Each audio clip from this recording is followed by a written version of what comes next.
कालचन्द्रिका गुरुकरुणा स्पन्दिता गंगाजरी प्रवाहिका बोधामृत प्रसादिता सहनशील भूस्वरूप ज्ञान दिव्यदायका अग्निवायु सम्मिश्रित जीवनोद्धारका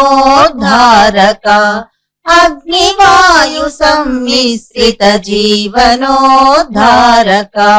शरत्काल चंद्रिका गुरु करुणा स्पंदिता। మనం ప్రస్తుతం ఎగువ పట్టప్రాయకు చెందిన స్వామి సేవక భక్తుడు గోపాలయ్యకు స్వామి వారితో ఉన్న అనుభవం దాని గురించి మనం వివరించుకుంటూ వస్తున్నాము. స్వామివారు గోపాలయ్యతో ఆ ఐవారమ్మను 2 రూపాయలు దక్షిణ పెట్టమనయ్యా అని చెప్పారని ఈ సుందరమ్మ గారు గోపాలయ్య చేతికి ఇవ్వబోతే స్వామివారు మీ కథ చెప్పింది మీరే సమర్పించుకోండి అని చెప్పాడని అప్పుడు ఆమె వెళ్ళి నమస్కరించి ఆ 2 రూపాయలు అక్కడ స్వామివారు కూర్చున్న ఆ తాటాకు దగ్గర పెట్టడం జరిగిందని కూడా ఆమె ఆ విషయాన్ని మనతో పంచుకున్నారు. యూనివర్సిటీ స్కూల్ దగ్గర మేము వర్క్ చేస్తునేటప్పుడు అక్కడికి వచ్చి 15-20 రోజులు ఉంటారు. నేను పెద్ద నగడ వేసుకొని కూర్చొని ఉండేది, తంబూరు ఎప్పుడు వాయించుకుంటూ ఉండేది. ఆయన లోకంలో ఆయన ఉండేది, ఎవరిని చూసినా ఏం మాట్లాడేది లేదు. తులసమ్మ అవ్వగారు అందరికి వచ్చిన వాళ్ళకి వంట చేసి పెడుతునేది.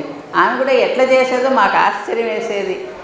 చింతపండు వంకాయలన్నీ నలిపేసి పచ్చి పులుసు వేసి అందరికి వచ్చిన వాళ్ళందరికీ లేదనకుండా పెడుతుంది. మా పిల్లలు కూడా వెళ్తుంటే ప్రసాదం పెడుతుంది. మా పిల్లలు కూడా ఆమె చేపెట్టే ప్రసాదం తిన్నారు, వాళ్ళు కూడా ఆమెను చూశారు.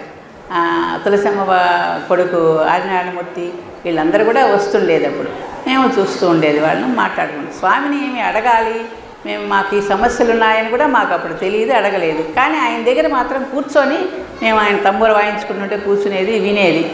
ఒకసారి ఇట్లే కూర్చొని లేచి వెళ్ళిపోతూ ఉన్నా. అప్పుడు గోపాలయ్య గారని ఇప్పుడు కోటి తీర్థంలో ఉన్నారు, ఆయన రామయ్య అని మల్లిక వెంకయ్య వీళ్ళందరూ శిష్యులు ఉండేది. అప్పుడు వాళ్ళందరినీ కూడా చూసాం కదా మేము.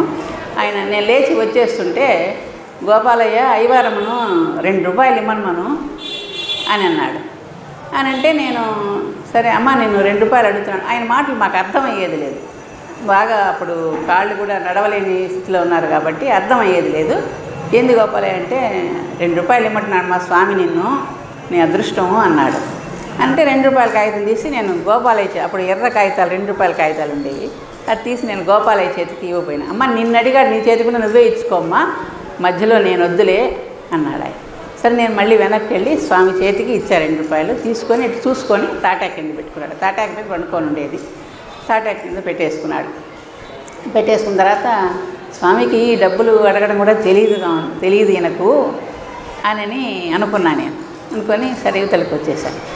అప్పుడు ఎందుకు అడిగాడో ఏమో కూడా మాకు తెలియదు కదా. అట్లా అదొక స్వామి నాకు నా అనుభవంలో. స్వామి సాధారణంగా కొంతమందిని అడగడం ఉండేది, అయితే వాళ్ళని అంత ఇమ్మనండి అయ్యా అని, అది ఇస్తే వాళ్ళకి మేలవుద్దని. కానీ మన ధర్మంలో ఏంటంటే 2 రూపాయలు దేనికి గుర్తుంటే, 1 శ్రద్ధ, 2 సహనం. అమ్మ అందుకని మీరు జీవితం వెంకయ్య స్వామి అని గుర్తుపెట్టుకొని ఏ పని చేసినా శ్రద్ధగా చేయటం, జీవితంలో అంతులేని ఓర్పుగా ఉండడం, ఈ 2 గణిస్తే మీరు గొప్ప నిజమైన 2 రూపాయలు ఇచ్చిన వాళ్ళు అవుతారు. ఆ విధంగా చేయమని మన ప్రాచీన ఋషి సంప్రదాయం, ధర్మం కూడా దాన్నే ప్రత్యేకంగా షిరిడి సాయిబాబా వారు కూడా చెప్పున్నారు. అందుకని 2 రూపాయలు అనేది శ్రద్ధకు సహనానికి సంకేతంగా భావిస్తే సంతోషం. ఆ రోజు గోపాలయ్య ఐవారమ్మని అడిగి 2 రూపాయలు ఇమ్మనయ్యా అని అన్నారు. అది 1978వ సంవత్సరం అని అమ్మ చెప్పున్నారు.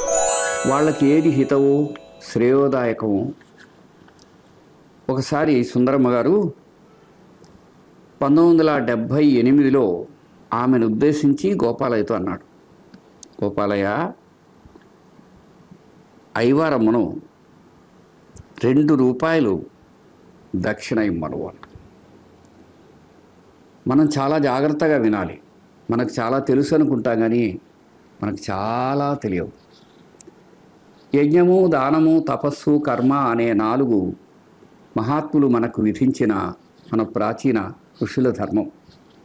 అది మనం చెయ్యనప్పుడు మహాత్ములు మన చేత వాటిని అనుసరింపజేస్తారనేది ధర్మం. చాలామంది సాయిబాబా వారిని కానీ వెంకయ్య స్వామి వారిని కానీ తప్పుగా అనుకుంది అక్కడే. ఎవరైనా వచ్చి బాబా దగ్గరికి రాగానే అయ్యా దక్షిణ కుక్షణ ఏమని ఇస్తావా అనేవాడు. దక్షతతో ఇచ్చేది దక్షిణ అని. అట్లాగే స్వామి కూడా అనేవారు, అయ్యా వాళ్ళు ఏమి ఇచ్చారు అని. ఎందుకంటే వాళ్ళ యొక్క సమర్పణ ద్వారా సర్వజీవులకు మేలు జరగాలనే దృష్టి అది. త్యాగే నయేవ అమృతత్వమానశు అన్న వైదిక ధర్మానికి మూలమది. ఆ వైదిక ధర్మం యొక్క ఆచరణ అక్కడ ఉంది. అందుకని అది ఇమ్మన్నారు.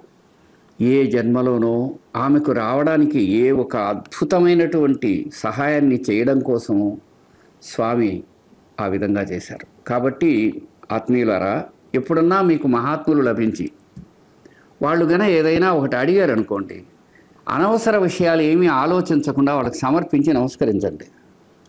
అంతే తప్ప దాని గురించి లేనిపోని మేనమేషాలు కానీ అట్లాంటి ఇతర విషయాలు ఏమీ ఆలోచించవద్దు. మన ఇష్టమైనటువంటి దైవానికి సమర్పిస్తున్నామని చేయగలిగితే అది ఉత్తమ సంస్కారం అవుతుందన్నమాట. అత్తులూరి ఈశ్వరయ్య అని ఆయనది దుగ్గుంట. ఆయన ప్రస్తుతం చెర్లోపల్లిలో ఉన్నప్పుడు మనం ఆయన్ని కలవడం జరిగింది. ఈ దుగ్గుంటకు కూడా స్వామివారు వచ్చారని, అక్కడ చండ్రపు బోడయ్య నాయుడు అనే వాళ్ళ ఇంటికి స్వామివారు వచ్చారని ఆయన తెలియజేశారు మనకి. ఈ గోపాలయ్య గారు ఈయనతో ఏం చెప్పారంటే, ఒకసారి సిద్ధలయ్య కొండ దగ్గర ఏటి ఒడ్డు నేరేడు చెట్టు కింద మేమంతా కూర్చుని ఉన్నాము. ఆ రోజు సోంపల్లి రామయ్య, నేను అందరం ఉన్నాము. ఉన్నట్టుండి స్వామి, అయ్యా వచ్చేస్తుందయ్యా, వస్తుందయ్యా, లేండయ్యా అన్నారు. ఏందో మాకు సరిగ్గా అర్థం కాక మేము అలాగే ఉన్నాము. ఇంతలో వెలిపెన్న వచ్చేసింది. ఇంకా స్వామి దయతో మేమంతా ఎట్లాగో స్వామి నీళ్ళ మీద తేలుతూ వచ్చారు. స్వామిని అనుసరించి మేము దాన్ని దాటేయడం జరిగింది. లేకపోతే ఆ ఎల్లవలో మేము ఆ రోజు కొట్టుకుపోవాల్సింది అని ఈ గోపాలయ్య ద్వారా విన్నానని ఈశ్వరయ్య మనతో చెప్పారు. ఈశ్వరయ్య. మీ ఇంటి పేరు ఏం పేరు? మా ఇంటి పేరు అత్తులూరు ఈశ్వరయ్య. దుగ్గుంటలో స్వామి ఎవరింటికి వచ్చారు? సండ్ర బూడిన ఇంటి కాడ ఒక రోజేమో ఒక పూట నిన్నంట వాడు కొట్టం వాళ్ళు. అప్పుడు నేను ఎక్కడికి వచ్చేసినాను చూడమ్మా. అప్పుడు నేను ఎక్కడికి వచ్చేసాను. ఎప్పుడు ఆయన చుట్టూరే తిరుగుతా ఉంటాము, చూస్తా ఉన్నాము. ఆయన కాడ ఎప్పుడు మనం కూర్చునేది లేదు.